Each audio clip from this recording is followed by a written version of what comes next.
Welcome back to my YouTube channel. आज आहे गणेश चतुर्थी। आम्ही यावर्षी पहिल्यांदा आमच्या नव्या घरामध्ये गणपतीची स्थापना करणार आहोत। तर मला हा प्रश्न पडला आहे की डेकोरेशन कुठे आणि कसे करायचे। हे काय, तनुश्रीचा टेंट? चला तर मग याचा उपयोग आपण मंदिर बनवण्यासाठी करूयात। सर्वात आधी मी याचा वरचा कवर काढून घेते।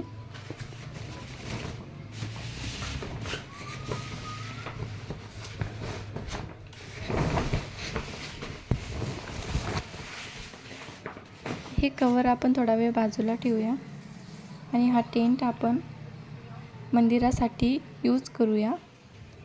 हा थोडा साईजला मोठा आहे, तर याला आपण एक एक स्टिक काढून घेऊन थोडासा छोटा करूया।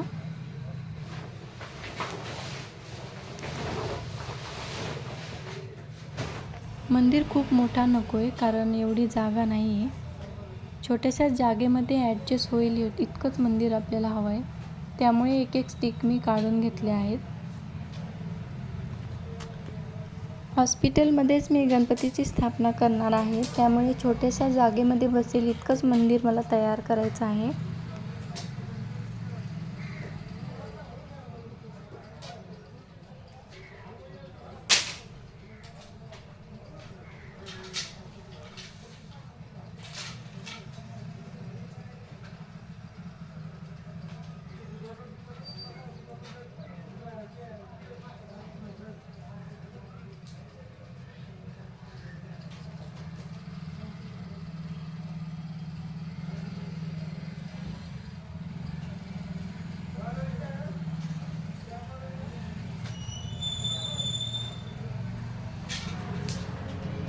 आपलं छोटंसं मंदिर तयार आहे। आता आपण याला डेकोरेशन करूयात। तर चला मग करूया डेकोरेशन।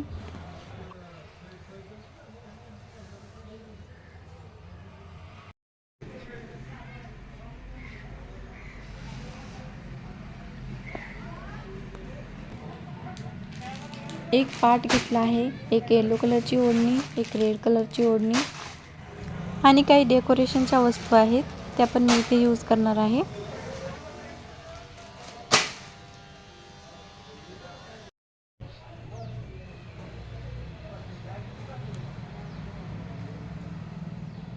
रेड मला काही एवढी विशेष वाटली नाही, त्यामुळे मी येलो कलरची ओढणी घेतली। पूर्ण मंदिर कव्हर होईल असं मी ओढणीला अटॅच करणार आहे। सेफ्टी पिनाने मी त्याला सिक्युअर करून घेते।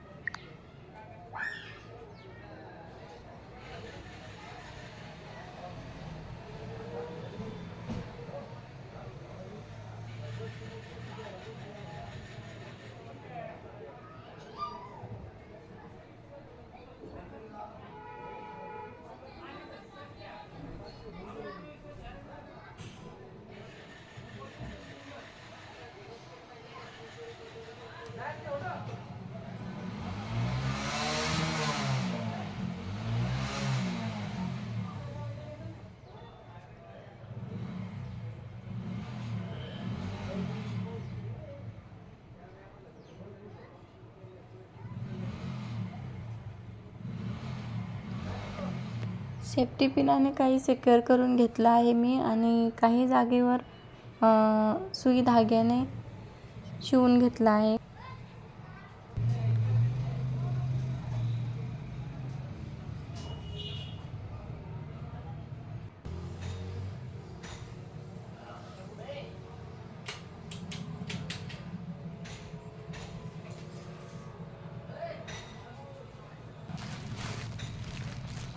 ही तोरण आता आपण लावून घेऊया।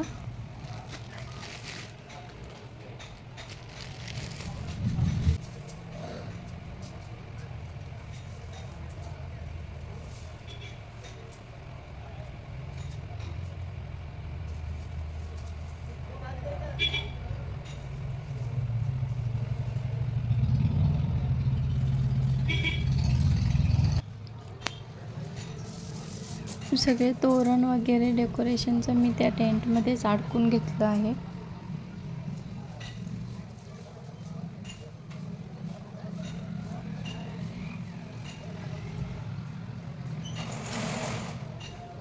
आणि नंतर ते धाग्याने असे बांधून घेतले.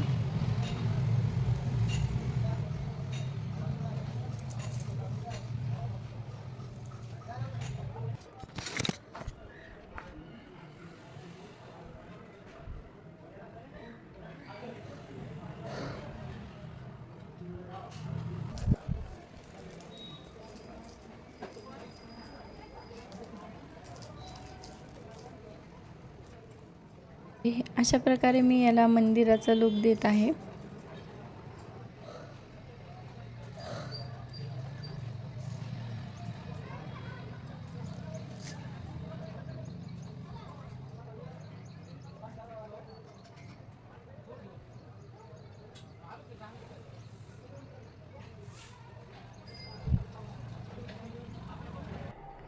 संध्याकाळचे वाजलेले आहेत 4 आणि तनुश्री शाळेतून आलेली आहे.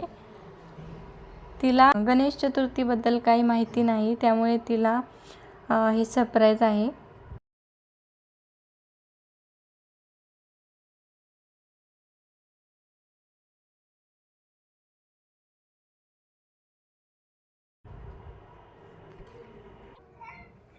ती खूप खुश होते. असं काही नवीन दिसलं की तिला खूप आनंद होतो.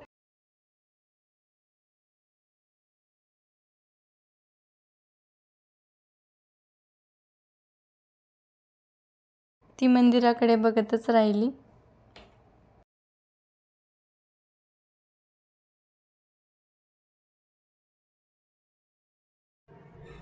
तनुश्रीचे पप्पा सांगत होते की ही ग्रीन कलरची जी वेल मी वरून नुसती ठेवलेली आहे ती फॅनने वगैरे उडून जाईल किंवा लेकरांनी ओढली तर निघेल, तर मी ती सेफ्टी पिनाने सेक्युअर करून घेतली.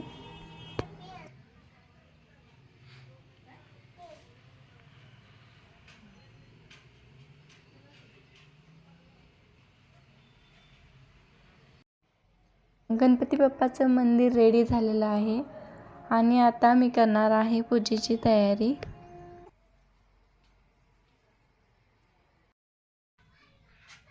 आणि पूजेसाठी मी इथे तांब्या घेतला आहे, त्याच्यावर मी स्वस्तिक वगैरे काढले आहे. एक नारळ घेतला आहे कलश मांडण्यासाठी, आणि आसन आहे, वस्त्र घेतले आहेत. बरंचसं सामान अजून घ्यायचं राहिलेलं आहे. सर्वात आधी मी फळं पॅक करून घेते.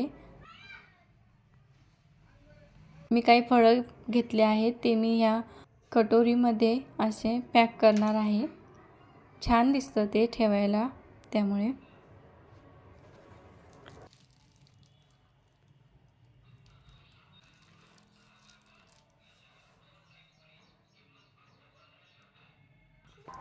पाच पानावर मी 5 फळं घेतलेले आहेत. आता मी करणार आहे मोदक. त्यासाठी मी घेतलेलं आहे खोबरं आणि साखरेचं मिश्रण. पीठ भिजवून घेतलं आहे थोडंसं. आणि नैवेद्यासाठी आपण मोदक तयार करून घेऊयात. तनुश्री पण बघत आहे की मोदक कसे होतात. मी सगळे मोदक तयार करून घेतले आहे.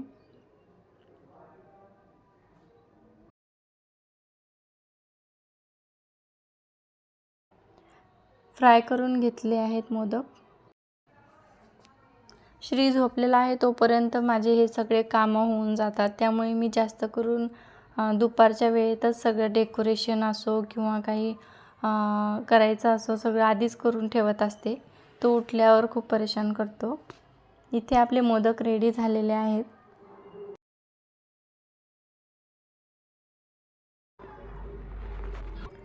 मी साडी वगैरे चेंज करून पूजेची मांडणी केली आहे, कारण संध्याकाळ झालेली आहे, 6 वाजलेले आहेत आणि गणपतीची स्थापना करायची होती. त्यामुळे मग मी सगळी पूजाची मांडणी व्यवस्थित करून घेतली, रांगोळी वगैरे काढली.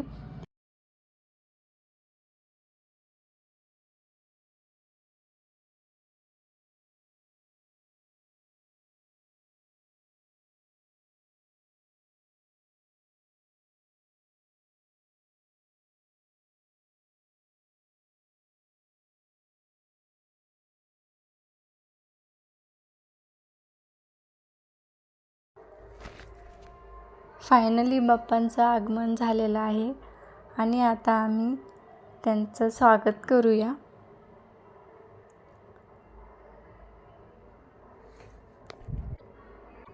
आम्ही बाप्पांची मूर्ती इथे स्थापन केली आहे.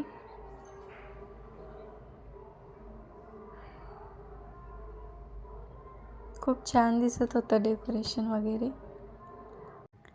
बच्चा पार्टी पण उत्सुकतेनं बसलेली होती, कारण लेकरांना गणपती फार आवडतो आणि मोठ्यांना सुद्धा आवडतो. मी गणपतीची पूजा वगैरे केली, त्यानंतर आम्ही आरती केली. अशा प्रकारे आमचा हा आजचा व्लॉग संपलेला आहे आणि मंदिर कसं वाटलं हे कमेंटमध्ये नक्की सांगा. भेटूयात पुढच्या व्लॉगमध्ये. तोपर्यंत बाय बाय.